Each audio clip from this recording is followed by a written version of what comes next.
All right, guys. So 4 weeks into the NFL season, and the New York Jets are 0-4, right? Winless.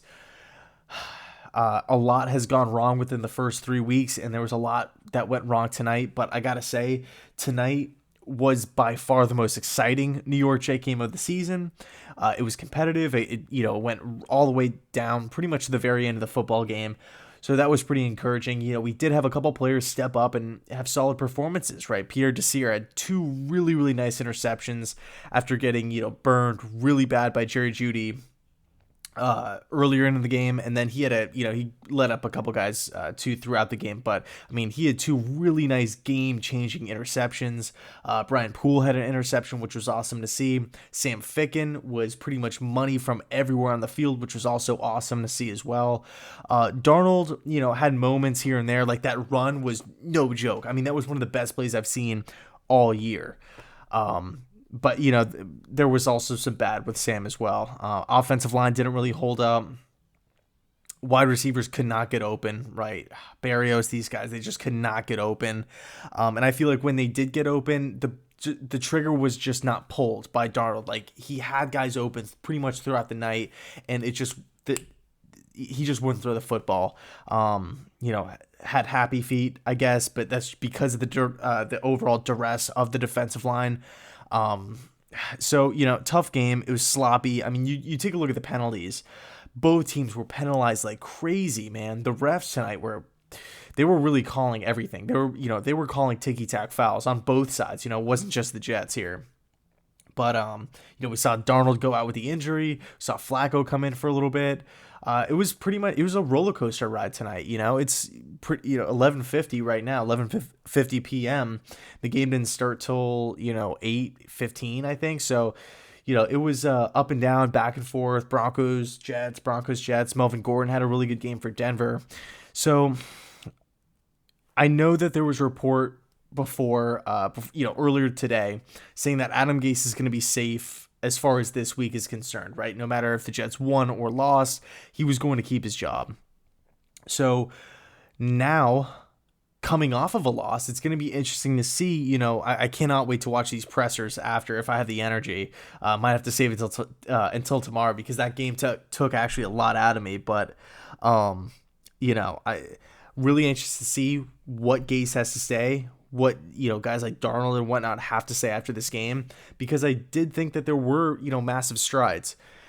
But I will say this, I don't want to get too ahead of myself here. I don't want to start thinking everything's going to turn around soon because of the team that we were playing. And I'm not throwing any shade or anything at Denver, because this is a team with a really nice core, young core, which I really, really like.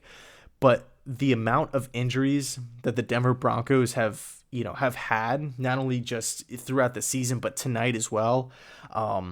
This roster is completely depleted, almost like the Jets, man. Like, it's almost that bad. So again, I don't want to get too far ahead of myself, because essentially it was like a game of second stringers versus second stringers. Tonight almost reminded me a lot of a preseason game, believe it or not. Man, but we got a tough stretch coming up. In these next couple of weeks. I know we got the Cardinals. I think we got the Bills and the Chiefs coming up as well. Chargers, possibly New England. So it's going to be a long couple weeks.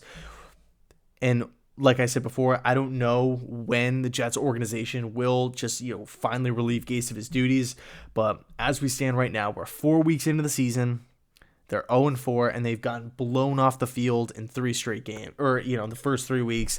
And then tonight, of course, losing to whatever, however you want to word it. I know the Jets are down too, down a couple guys. But, I mean, Denver, they're down to their third string quarterback. They don't have their best player, Von Miller. They don't have their number 1 wide receiver. They didn't have their number 1 running back in Phillip Lindsay.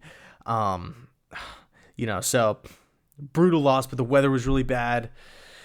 So, I mean, I'm beat after watching this game, honestly.